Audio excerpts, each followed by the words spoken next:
60 ہجری میں یزید تخت نشین ہوا۔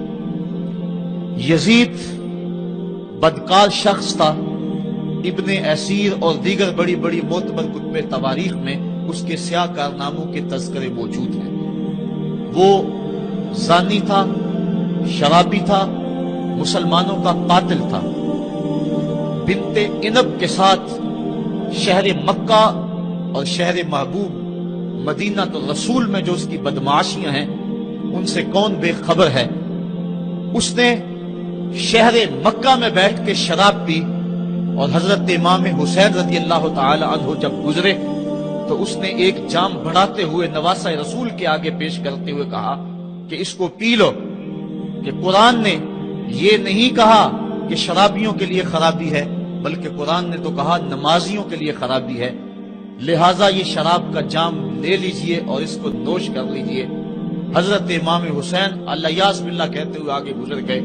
انہوں نے یزید کن کرتوتوں کو اپنی آنکھوں کے سامنے دیکھا تھا، اور اس کے سیاہ کارنامے حضرت عبداللہ فرماتے ہیں کہ ہم نے اس وقت اس پہ خروج کیا جب ہمیں یقین ہو گیا کہ اس کی کرتوتوں کی وجہ سے آسمان سے کہیں پتھر نہ برسنے لگ جائیں۔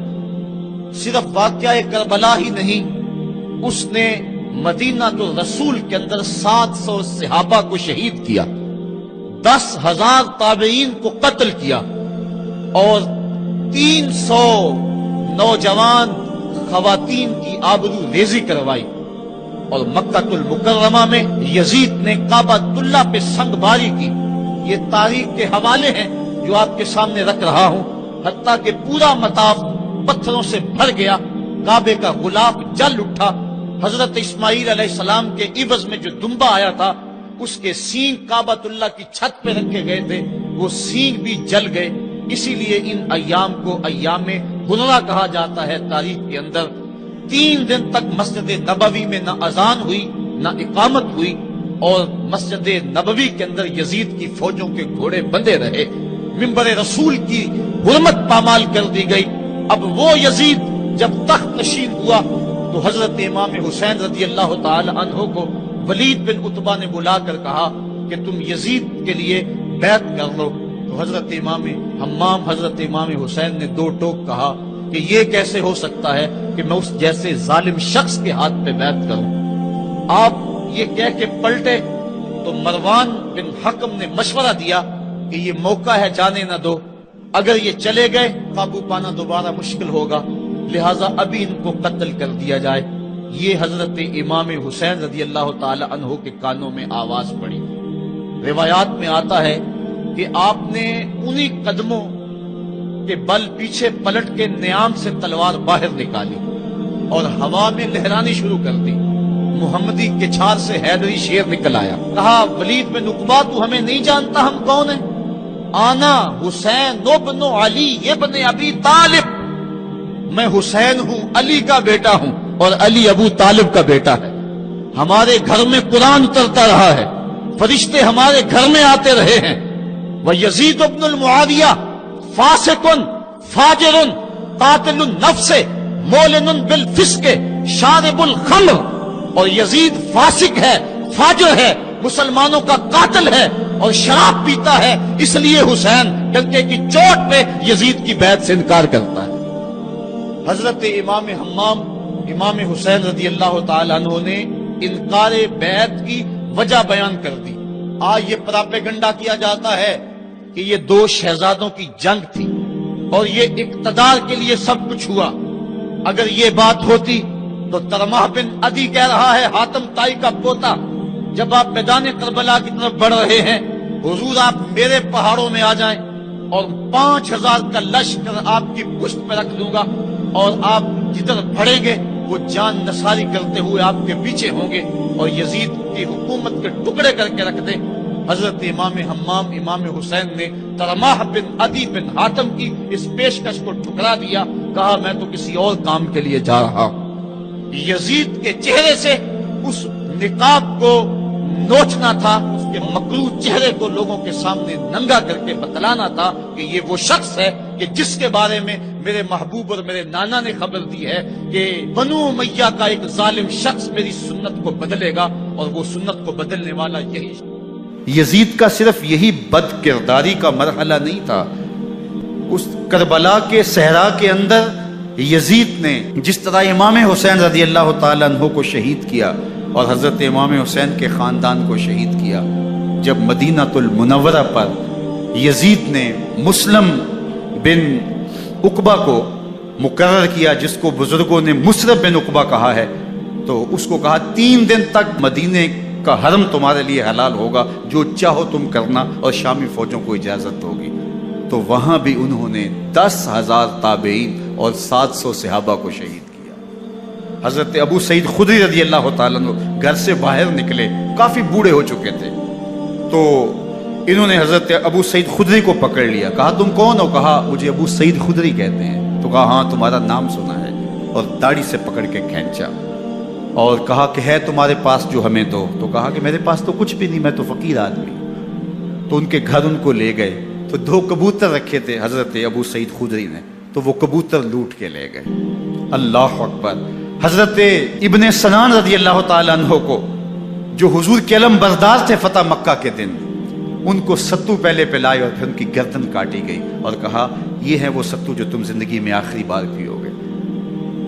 ایک گھر میں داخل ہوئی شامی فوج، تو ایک خاتون کے ابھی بچہ پیدا ہوا تھا، اور قابلہ نے، دائیا نے وہ بچہ ماں کی چھاتی پہ لٹایا، اور وہ ماں کا پہلا دودھ پی رہا تھا۔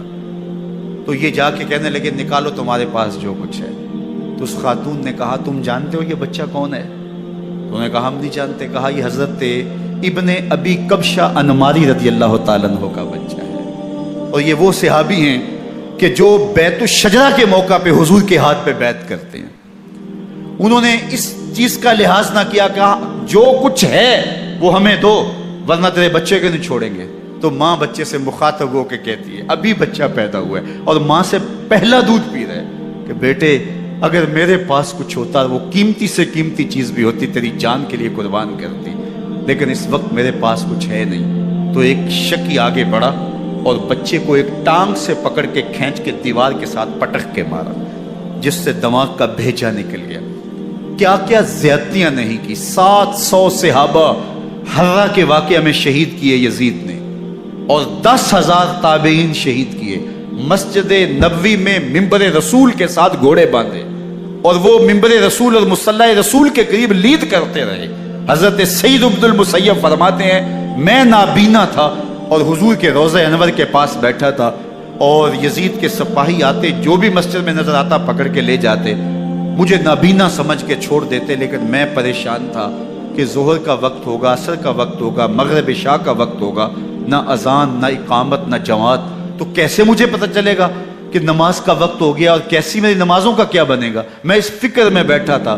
لم ازل اسمع الاذان والاقامت من قبر رسول اللہ صلی اللہ علیہ وآلہ وسلم۔ فرماتے ہیں جب بھی پھر نماز کا وقت آیا، گنبد خضرا سے اذان کی بھی آواز آئی، اقامت کی بھی آواز آئی۔ 3 دن تک مسجد نبوی کے اندر گھوڑے بندے رہے اور مدینہ کی حرمت پامال کی۔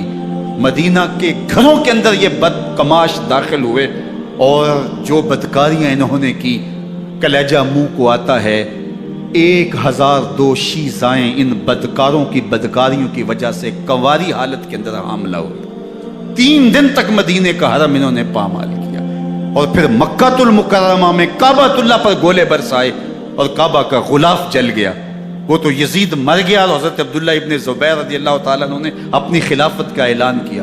یزید کے یہ کرتوت تھے، ادھر اہل مدینہ کو ستایا، ادھر اہل مکہ کو ستایا، اور رسول اللہ صلی اللہ علیہ وسلم کے خانوادے کی بے حرمتی اور توہین کی۔ نہ صرف انہیں قتل کیا گیا، ان کی لاشوں پہ گھوڑے دوڑائے۔ ابن سعد اور شمر جو ہے وہ خیموں میں داخل ہوا اور مخدرات اسلام کی چادریں چھیننے کی کوشش کی۔ حضرت زینب سلام اللہ علیہ نے مخاطب ہو کے کہا ہمارے چہرے کے رکھوالے چلے گئے ہیں، ظالم تو خیال نہیں کرتا ہم رسول اللہ کی بیٹیاں ہیں۔ حضرت شہربانو، حضرت زین العابدین اور حضرت زینب سلام اللہ علیہ، ان تینوں کو ایک اونٹ پہ باندھا گیا، اور باقی اونٹوں پہ باقی سادات کو، حضور کی شہزادیوں کو باندھا گیا، رسیوں میں جکڑا گیا، اور اونٹوں پہ باندھ کر کے کوفے کی جانب آگے آگے شہیدوں کے سر چل رہے ہیں اور پیچھے یہ قافلہ چل رہا ہے۔ اور جب یہ قافلہ وہاں سے گزرا جہاں لاشیں پڑی تھیں، امام زین العابدین 14 سال کے تھے اور بیمار تھے اور ان کا حوصلہ نہ ہوا، وہاں غشی ان کے اوپر آنے لگی۔ اور وہ منظر ابن کثیر نے، باقی لوگوں سب نے لکھا ہے کہ پھر جب ان کی یہ حالت ہوئی تو پھر سیدہ زینب سلام اللہ علیہا، جنہوں نے ابھی تک بڑے حوصلے کے ساتھ ساری مشکلات کا مقابلہ کیا تھا، اب ان کے بندن ٹوٹ گئے اور آنکھوں سے آنسو بہنے لگے، اور سیدہ زینب نے امام حسین رضی اللہ تعالیٰ عنہ کی لاش پہ کھڑے ہو کے، اور وہ روندی ہوئی لاش، ٹوٹی ہوئی ہڈیاں اور وہ بریحاں بدن، کٹا ہوا سر نیزے کی نوک پہ اور لاش یہ پڑی ہے، تو حضرت سیدہ زینب نے مدینے کی طرف منہ کر کے جو ہے وہ حضور سے فریاد کی، یا محمد آہو، یا محمد آہو، ھذا حسین بالآراء مزمل بالدماء، یا محمد آہو بناتوں کا سبایا۔ یا رسول اللہ، اے پیارے آقا، یا جدہ ہو، اے ہمارے نانا محترم، یہ دیکھیے آپ کا حسین پڑا ہوا ہے، بدن سے کپڑے اتار لیے گئے، خاک ہوائیں اڑا رہی ہیں اور اس کے اوپر چادر جو ہے وہ مٹی کی پڑ گئی ہے، حضور آپ کی اولاد کاٹ دی گئی، اور پھر کہا بناتوں کا سبایا، حضور دیکھیے آپ کی بیٹیوں کے ہاتھ باندھ دیے گئے ہیں، اونٹوں پہ کس دیا گیا ہے، سر شہیدہ آگے آگے چل رہے ہیں، اور حضرت سیدنا امام حسین کا آگے آگے سر ہے۔ راستے کے اندر ایک جگہ آئی، رات گزری اور ان کو اتارا گیا۔ رات کا موقع تھا، ایک خاتون آئی اور اس نے کوئی کھانا پیش کیا ان کو اور کہا کہ میں کسی زمانے میں حضرت سیدہ فاطمہ الزہرا کی نوکری کیا کرتی تھی، ان کی لونڈی تھی، ان کی کنیز تھی، اور آج مجھے پتہ چلا کہ آپ لوگ گزر رہے ہیں، تو میں نے کہا کہ میں اپنی مخدومہ کے خاندان کی خدمت کروں۔ اور پھر اس نے کہا کہ اس وقت سیدہ کی گود میں ایک 6-7 ماہ کی بچی تھی جس کو زینب کہا کرتے تھے، تو سیدہ زینب نے کہا کہ اماں اگر پہچانتی ہو تو وہ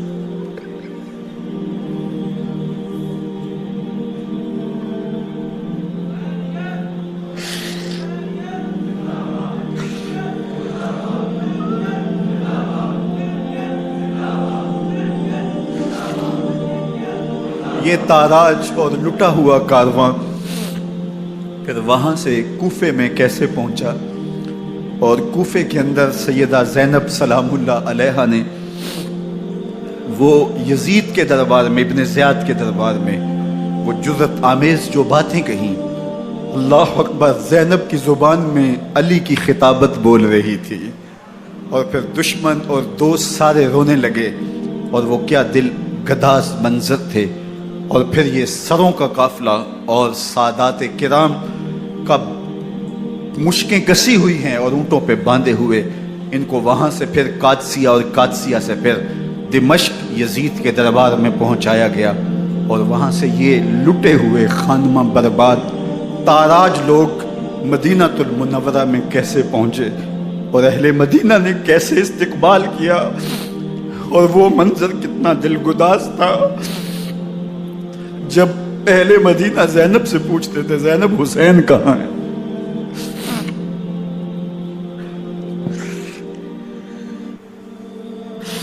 بے مروت بے وفا تیرا بھی کیا افسانہ ہے، جس نے اپنی ہی شمع کو گل کیا تو وہ پروانہ ہے۔ اپنے پیغمبر کے شہزادوں کو اور اپنے پیغمبر کی شہزادیوں کو جو دکھ اس امت نے دیے، یہ کائنات کی ایک انوکھی داستان ہے۔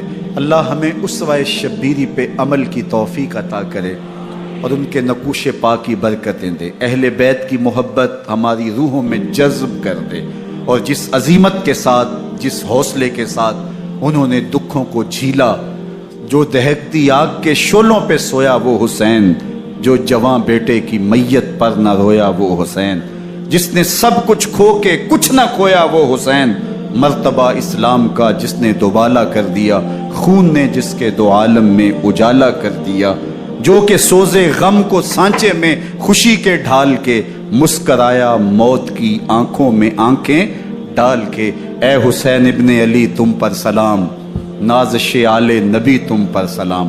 ذرا میرے ساتھ یہ پڑھ لیجئے، اے حسین ابن علی تم پر سلام،